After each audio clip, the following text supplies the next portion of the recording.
Labrīt, Copas garšas skatītāji! Labrīt, cienījamās dāmas un godātie kungi! Šodien mēs modāmies savā gultā. Mēs esam atbraukuši uz Koknesi, pie Giņšas ciemos, pie Daugavas, lai uztaisītu nākamo sēriju. Un sērijā mēs parunāsim par daudzām un interesantām lietām. Šorīt neliels rīta rituāls, kāda kafija, kāds neliels sapratiens, varbūt pat iemetiens ūdenī. Un tad ķeramies klāt stāstiem. Redz, tās mūsdienu iespējas jau ir neierobežotas. Mēs varam iegādāties milzīgas laivas šobrīd ar milzīgiem motoriem. Es šobrīd lieku ūdens transporta vadīšanas tiesības. Un es pēkšņi aizdomājos par to, man nav reālas prakses, kur pamācīties, jo ar mašīnu, piemēram, braucot, var ielikt M-burtu logā un kāds man var to pamācīt. Šeit tādu normatīvos aktos nekur tādas lietas nav. Mēs paskatīsimies, kā man izdodas ielaist laivu. Mēs parunāsimies ar vietējiem makšķerniekiem par zivu resursiem, jo nu pat jau klīst milzīgi daudz runas un ir pat konkrēti uzvārdi un cilvēki sejā zināmi ar dažādu sociālo tīklu profiliem, kuri var tiešām nozīmēt skald ārā milzīgās lielās zivis. Vietējo makšķernieku stāst par to, kas notiek, kā notiek. Mēs parunāsim arī par to, ko jomas profesionāļi runā par zivu resursiem un par to, kā vēl nedzimuši zivtiņas jau iet postā. Tā kā, lai nebūtu raidījums par to, ka mēs visu laiku slikti un mums viss... Ai, saulīt uzspīdēja, ka mums viss slikti un ka mums tikai jākarat pirksts, mēs droši vien kādā brīdī, ja es ielaidīšu laivu, mēs iebrauksim paskatīties, vai mēs varam noķert kādu zivtiņu, varbūt mēs beigās kaut ko arī pagatavojam. Copas garša iet gaisā.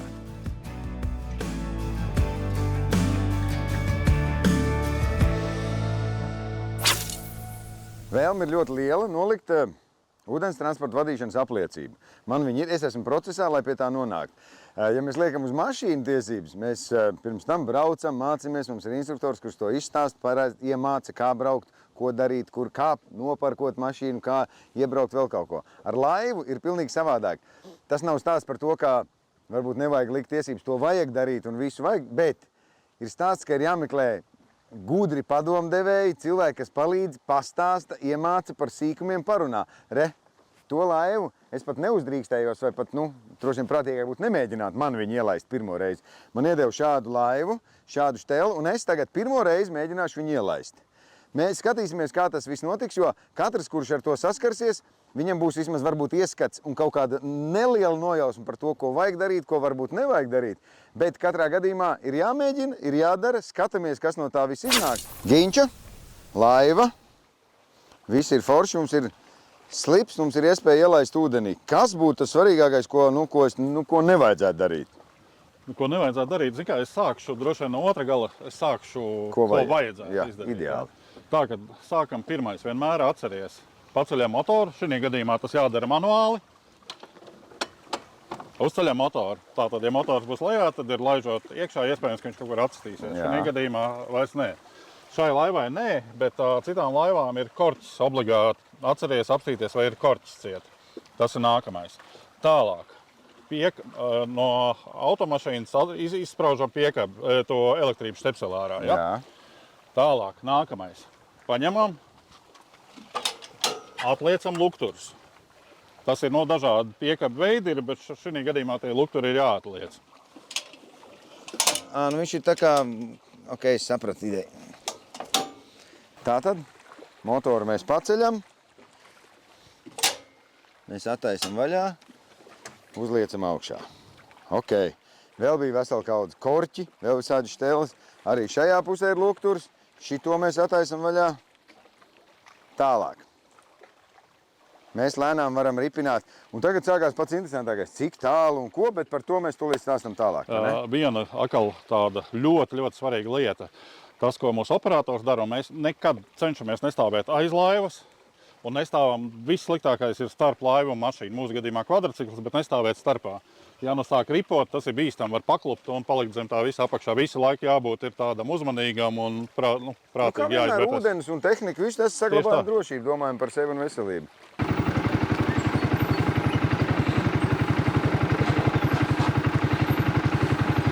Labi, te mēs iebraucam, kā lai zinu, cik dziļi jābrauc, jo ir redzēts, ka visādi, ka čaļi iebrauc, ka neredz nemazām piekabi un vēl kaut ko.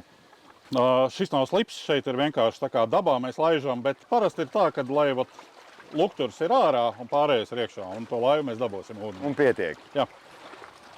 pirms ielaist laivu, mums noteikti jāpiekabina ir šņori, ar ko ielaist.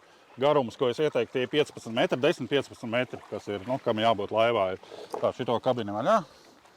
Labi, te ir mezgls. Šito mēs kabinām vaļā. Jā, ja mēs esam divatā, tad pieņemsim, Gins varētu pieturēt to laivu, un es varētu taisīt vaļā viņu. Bet, ja tu esi viens pats, tad šo šņori tu vari vai šeit aptīt riņķī ar nelielu tā kā, iespēju paslīdēt tajā laivai.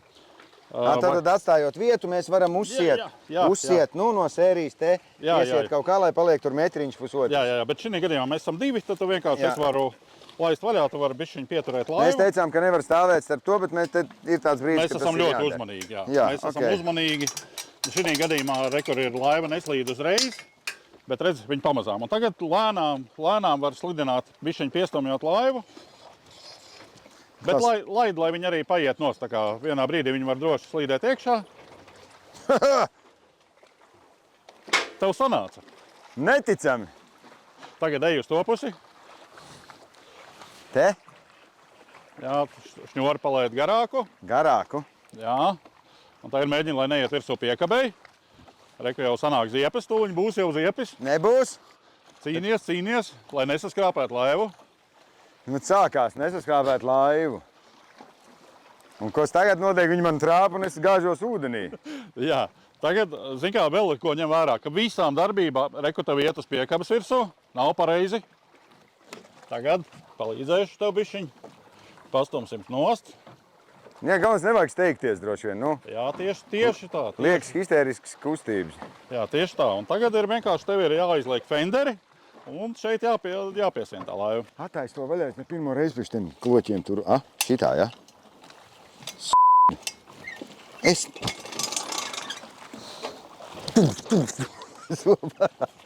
Man es negribās copēt nekad.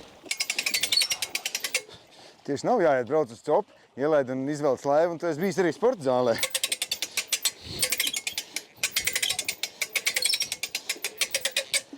Viss. Un te viss turās, ja? Jā, tad turās.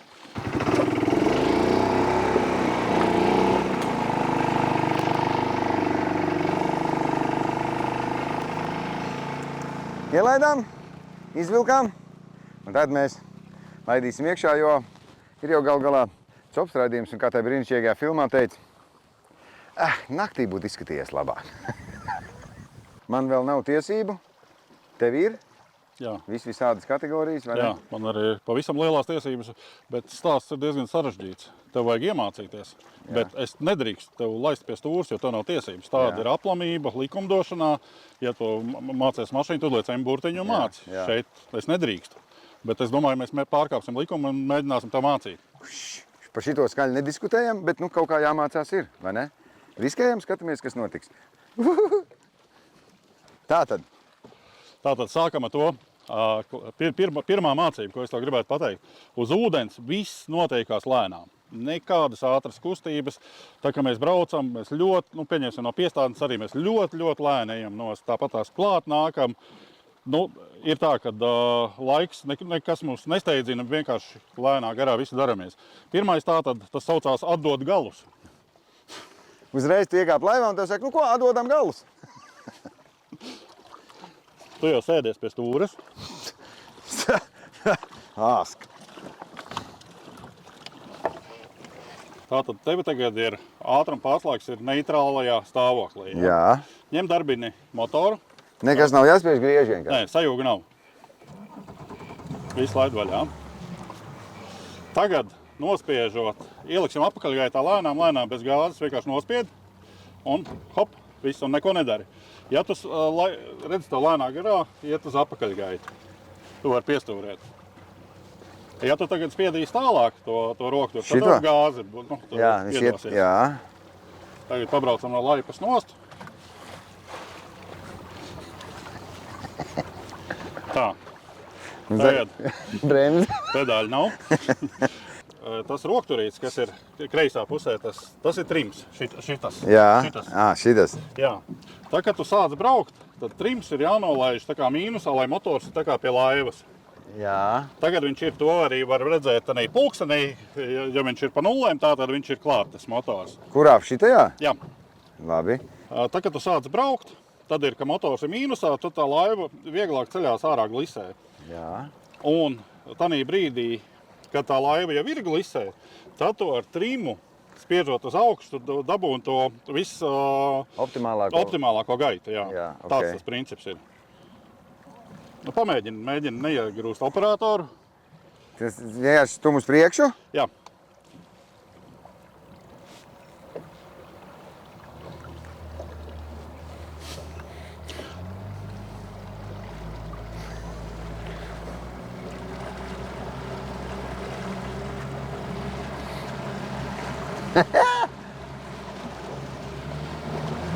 Viņš sajūties un tad, nu, Jā.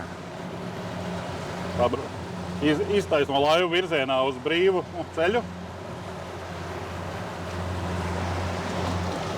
Un tagad princips tāds, dod to gāzi vairāk, lai mēs izceļamies glisē. Tu sajūtīs, ka laiva izceļās ārā. Dod, nebaidies. Dod. Tuliņās sajūtīs. Labi, ejam. Mēs esam glisē, tagad tu vari bišķiņu atmest gāzi un celt motoru uz augšu. Kurai uz ap? Jā, ap. Cik daudz vajag? Sajūtīt, pa daudz. Bišķi apakaļ.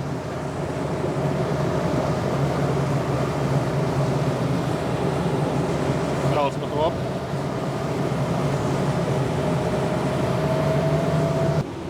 Zini kā? Viņš pilnīgi savādāk pagriez, viņš kaut kādā brīdī. Nu, tad pie visi ir jāpierod, bet tā sajūta ir mazliet stresēna. Liekas, ka tās kājas kaut kas jau būs jāspiež tūlīt un jādara. Pie visi ir jāpierod. Protams, ka forši. Kas būtu tas, teiksim, ko es noteikti izdarītu? Nu tā, piemēram, tā sajūta, tu jūti uzreiz izmainās skaņa, ja viņi izdod pa daudz ārā vai kaut kā tā. Jā, tas ir...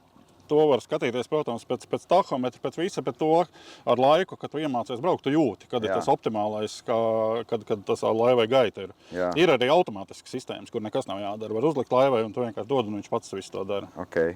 Ir kaut kādas lietas, ko vēl, ko noteikti, kas būtu tāds, tu iekāp, es šajā brīdī, ko es varēju startā, ja es, piemēram, bet ja es nepaceļu, tas motors ir klāt, es viņu iedod ručkā. Tad mēs varam pamēģināt tādu, jo es varbūt palaidīšu. Jā, es labāk, lai viņš to dara, zin kā? Jā, es parādīšu. Nu, piemēram, viņš ir šitā palicis tagad. Jā, no dodam virsū. Jā! Ej, tu nost. Ratā un viss, kas bija priekšā, iekrīt aizmugurē, viņas samaļāt. Tas princips, tas trims ir, ka tu regulē laivas gaitu, kā viņi nostājās. Jā. Nu, tu saprati, ka tagad laiva ceļās tā, kad viņš ir mīnusā, tad laiva spiež uz leju. Jā, okay. Vēl viena no obligātām lietām ir šī. Tas ir obligāti. Vienmēr arī nelielos pārbraucienos šo liekam ap roku. Nu, ja tas saucamais kill switch ir. Masra vārā un viņš noslāpst. Jā, rekur šitas. Jā. Izkrīt motors. Tas ir gadījumā, ja kaut kāda ķibele, tad laiva neaizbrauc viena pati. Nu, re. Nu, drošība vienmēr. Baigi visādas lietas. Kas vēl, piemēram, labi, tagad mēs tos saliekam, tās būtu gaitas, to jau saprot, ja iet pa daudz ratā, tur griež un kaut kā tur sagriež un saprot. Ir vēl kaut kādas tādas kardinālas kļūdas, ko pieļauj vai ko nevajadzētu pieļaut. Zini, kā uzreiz sakam nē. Viena tāda lieta, kas man nāk prātā ļoti bieži, kas gadās, pieņems, stāvam makšķerē, brauc garām laivu, viņš it kā labu gribēdams, viņš nolaist to laivu no glises, un tanī brīdī, ka laiva nav glisē, tas vilnis ir liels, un īstenībā tā skāde ir lielāka. Ja tu pabrauks bišķi ātrāk, bet ne jau garām, tev ir noteikti liela līkuma, tad vilnis ir mazāks. Ja laiva ir tādā pusglisē vai iekritus apakaļ, tad viņi stumi to ūdeni Tagad tas brīdis starp mācībām, es gribu, Gints solījis, ja noķer līdaku virs 90 centimetriem, viņš lec ūdenī. Man liekas, viņš teica, ka pliks. Nē, to Laura gribēja, lai es lec pliks pirmajā sērijā, bet, zini kā, tā intriga, lai saglabājās, tad lai iet pa katru sēriju, un es ļoti ceru, ka tas būs siltā laikā, nevis novembra vidū. Šodien gan nav tā diena, kad līdaka liela tur ķertos, bet pamēģināsim. Es gribu. Viņš grib mani slapju. Īstenībā šeit ir 175 zirgspēki, un pie šādas laivas laist cilvēku pie stūres, kurš absolūti nekad to nav darījis bez mācīšanās, man liekas, ir diezgan absurdi. Gaidīsim no CSDD komentārus. Vai ne? Bet iedomājies, tas interesantākais, jo tāpat kā mēs runājam par šīm bezgalīgajām iespējām, kā šobrīd mērkaķi, onkuļi visādi, viņus nevar savādāk nosaukt, daudz ārā un skalt lielās zivis un stāsta, ka neviens neko nezina, un viņiem, diemžēl, neko nevar izdarīt. Tad te ir tas pats stāsts, nu, ja, piemēram, es esmu notirgojis vecmāmiņas īpašumu un stāsts par to, ka pazīmēties un kaut kā tā, tas viss var beigties diezgan nevajadzīgi. Jā. Jo, nu, mēs redzējām vienkārši elementāru lietu, ko viņš parāda. Nezinot kaut kur kaut ko nenospiežot, mēs dabūnam tādā ratā, jo, zini kā, tas pirmais mirklis, nedod Dievs, ātri patraucot, kā bija melnajā kastē tas pēdējais ieraksts, skaties, kā es māku, ja?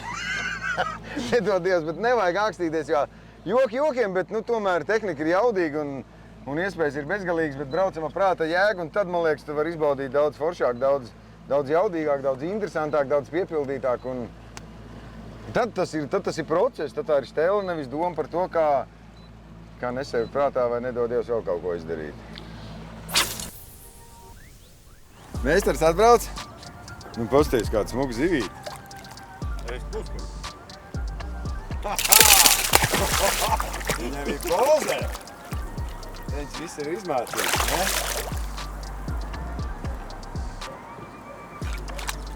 Nav līdekļa laiks, nav zivs izķerts. Cik, nu paskaties, nu šis smuku zivs. Ēdīsim, bet nē. Nu, kā tu domā? Es domāju, ka palaidīsim gan Šito vaļā. laidīsim, ne? Jā.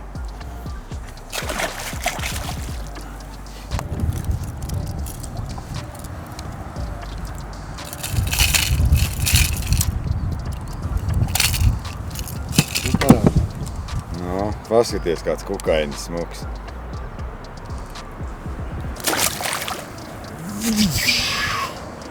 Viss es metu iekšā, jo tas jūmē kaut ko es ne... Redz, kārtējais punkts, kārtējais stāsts.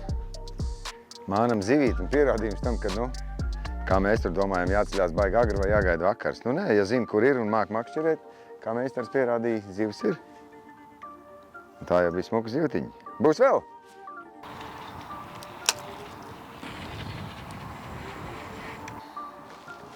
Mēs kā te notiekās, vai ne?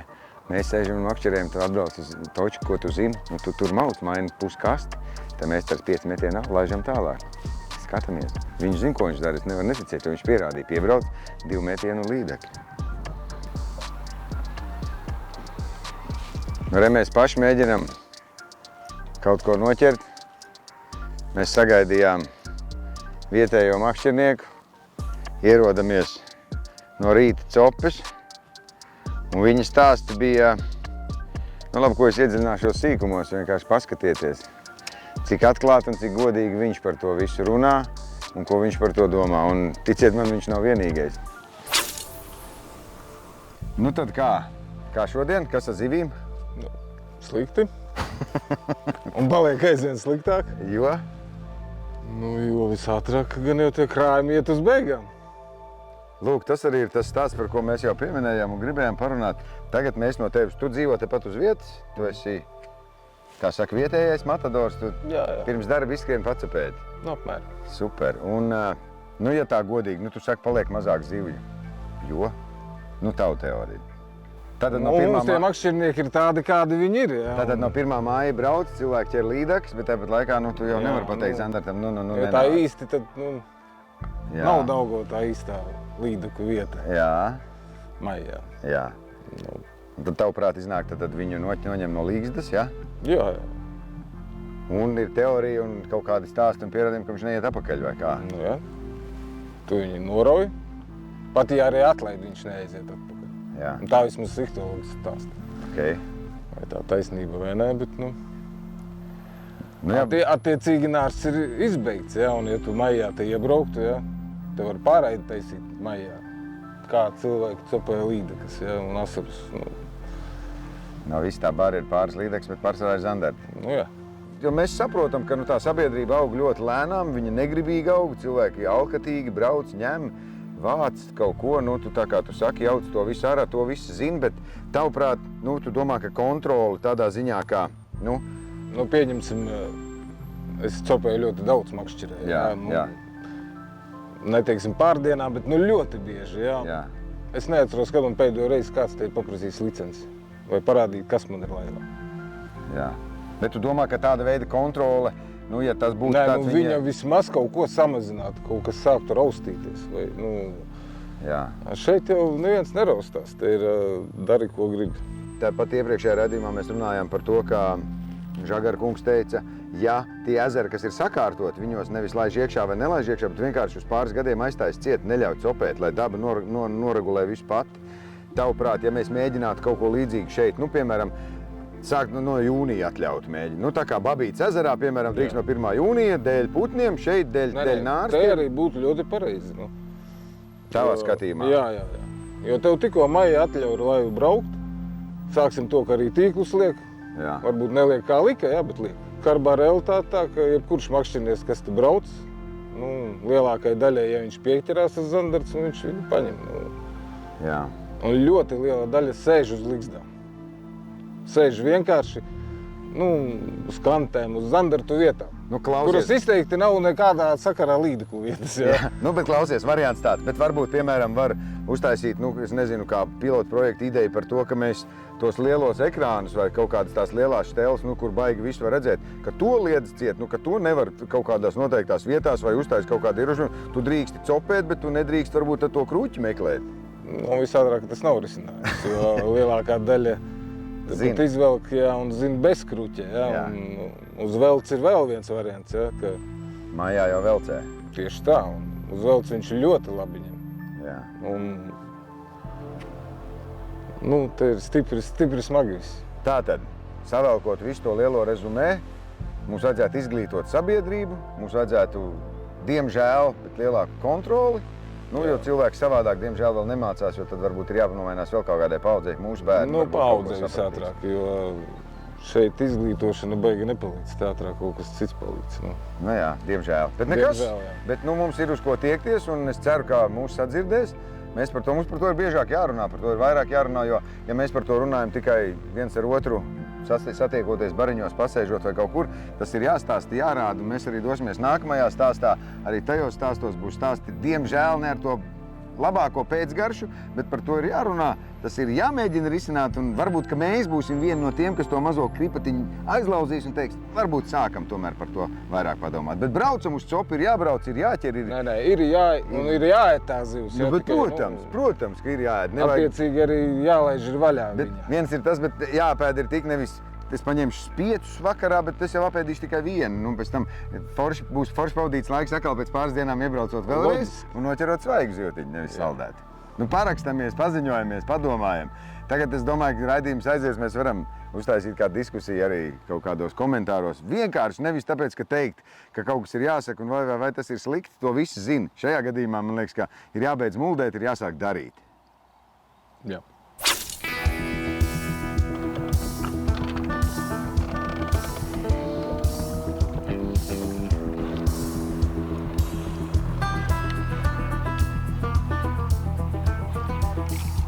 Nē, tāda pat. Zīves nesot. Tā bija lielāka.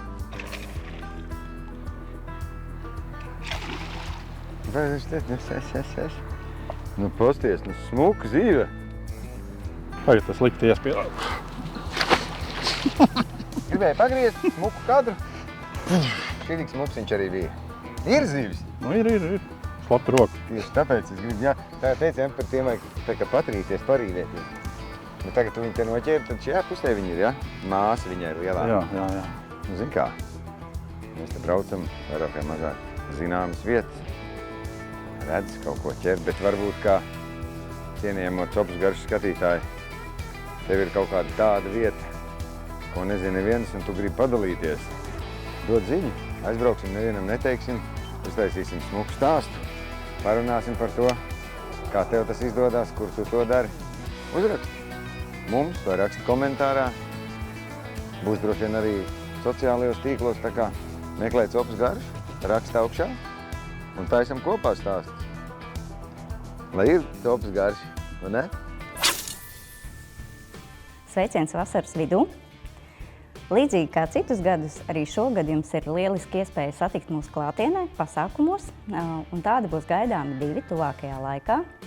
Pirmais no tiem – tradicionālais Jelgavas makšķerēšanas festivāls ģimenēm, kurš norisināsies 25. jūlijā, laikā no 10:00 līdz 3:00 Lielupas labā krasta promenādē. Nāciet ciemos un apgūstiet dažādus makšķerēšanas veidus kopā ar zinošiem instruktoriem, uzziniet par to, kādas zivis un vēl citi radījumi un mošķi dzīvo Latvijas ūdeņos kopā ar Bioru, kā arī sadarbībā ar zemūdens medniekiem varēsiet apskatīt inventāru, kas nepieciešams zemūdens medībām. Un, protams, visam pāri arī stāstīsim par zivīm, noteikumiem un visu to, kas būtu jāzina katram sevi cienošam makšķerniekam par Latvijas ūdeņiem. Otrs pasākums savukārt ir 1. augustā. Pirmo reizi viesosimies Limbažos, Limbažu Mazezera pludmalē. Arī laikā no 10 līdz 3 gaidīsim jūs ciemos, lai jūs varētu iemēģināt prasmes makšķerēšanā un uzzināt daudz jauna par Latvijas zivīm. Īpašs atgādinājums inbox e-pastu lietotājiem vai tiem, kuriem e-pastu apkalpo inbox.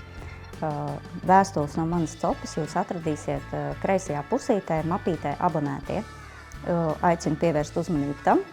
Ja vēstule uzreiz nav ienākusi inboxā pie saņemtajiem, tad paskatieties noteikti šo mapīti un gan jau vēstuli no mums jūs tur arī atradīsiet. Aktuālie notikumi Latvijas makšķerēšanas sporta pasaulē. Kā ierasts, jūnija, jūlija, augusta mēnesis ir aktīvākā sezona, kad norisinās daudz un dažādi Latvijas čempionāta posmi. 18. jūnijā starts tika dots Latvijas čempionātam karpu makšķerēšanā 2. posmam. 3 diennakts, 72 negulētas stundas. Šī ir smaga cīņa, smags darbs par to, kurš gada beigās kļūs par uzvarētāju, par Latvijas čempionu. Tad arī būs zināms nākamā gada izlases sastāvs pasaules čempionātam. Tātad šī gada uzvarētājs startēs nākamo gadu pasaules čempionātā, pārstāvēs Latviju pasaulē. Nu re, un tā arī ir, cerībiņas bija. Viņa jau mir pēdējā, bet mēs sapratām, ka jau puņķis stiepjās gar degunu paliek vēs. Un, nav. Varbūt mums šodien nav, bet te bija cilvēki pirms tam bijuši. Un vēl kaut kā grozies kā grib, tas stāsts apstiprinās. Šodien nav. Un es ceru, ka mums tikai šodien nav, bet vispār zivīm baigā sajūta ir, ka paliek baisi, zin kā. Nevis tāpēc, ka tu atbrauc un 100 punkā uz tirgu brauc un viss būs, bet baisi no tā, ka tie stāsti apstiprinās, ka tās zivis tiešām ir izskaldītas, izķertas, visādā veidā, viss kaut kas sadarīts ar viņām. Un cerēsim uz to labāko. Ka bija tāda diena un nekas, ka raidījumā ienāca šitā te. Būs video, sataisīsim, saķersim citas zivis, bet copas garš jau ir. Parkojamies un pie ugunskura parunāties.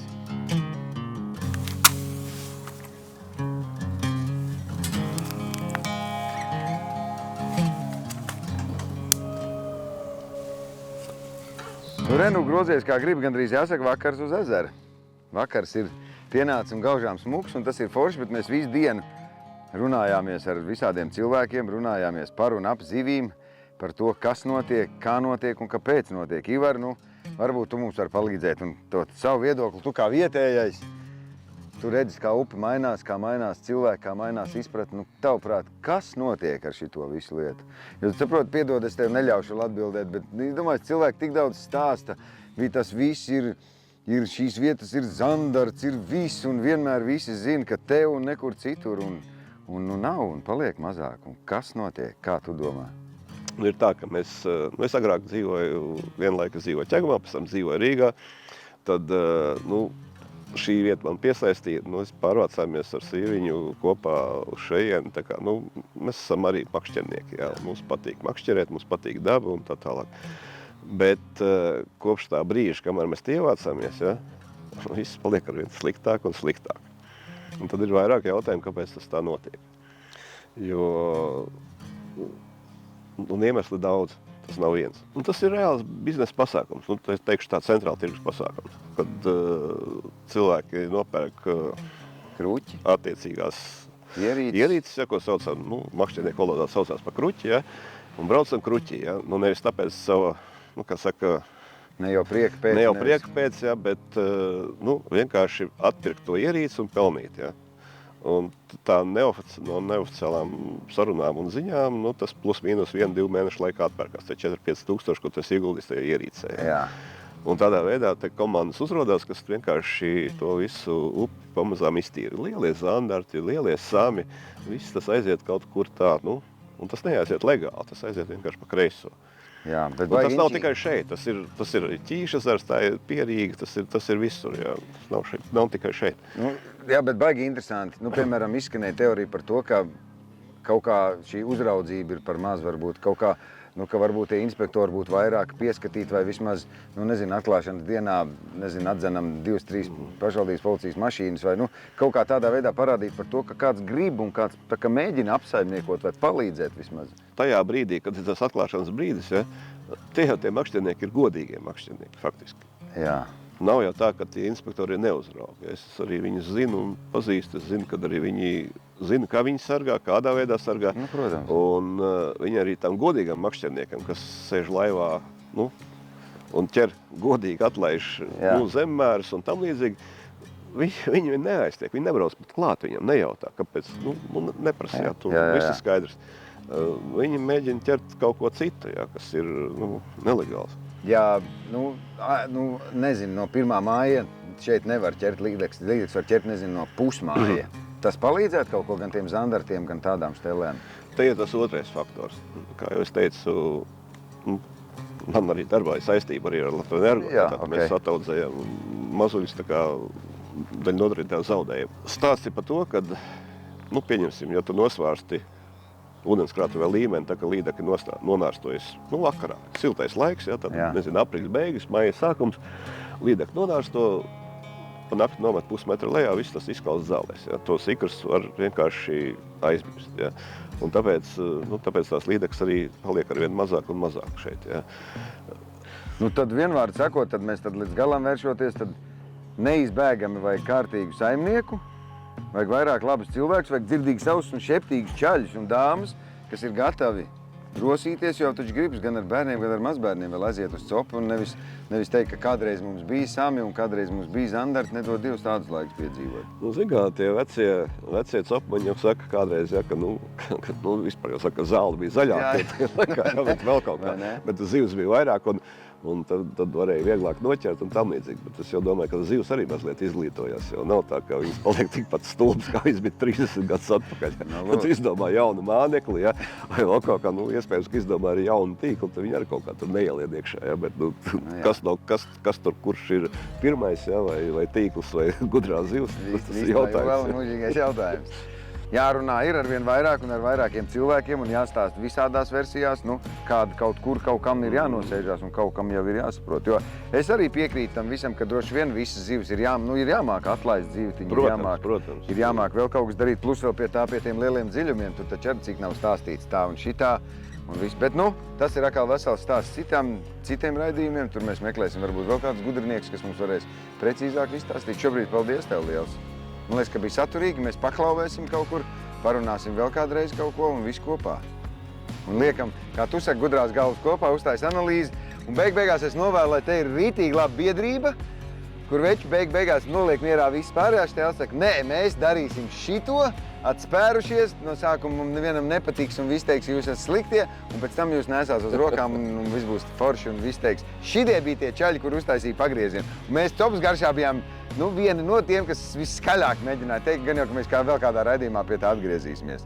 Ķeram zīves, braucam makšķerēt, Topas garšā ir te un būs te. Skatāmies un gaidām nākamos raidījumus. Čau! Paldies!